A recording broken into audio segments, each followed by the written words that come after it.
EP 3023 ข้อหารือภาษีอากรวันที่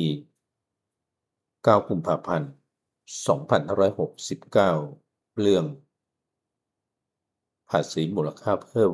กรณีเงินสนับสนุนจากองค์การ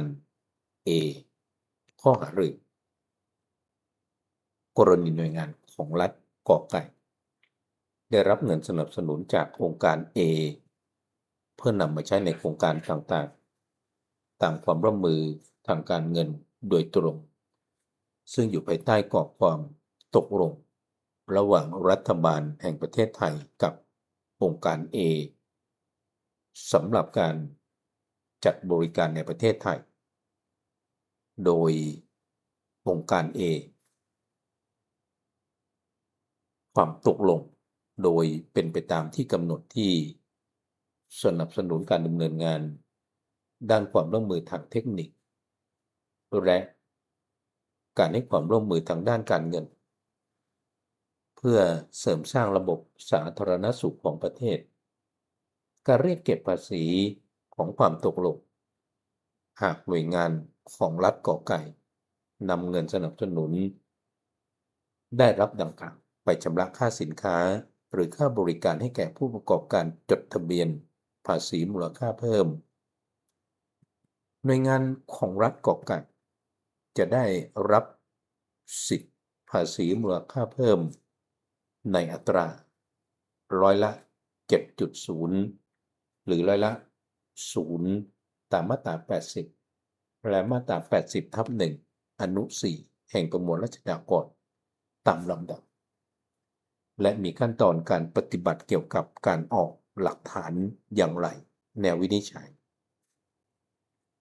กรณีหน่วยงานของรัฐกอไก่ได้รับเงินสนับสนุนจากองค์การกอไก่เพื่อนำมาใช้ในโครงการต่างๆตามความร่วมมือทางการเงินโดยตรงซึ่งอยู่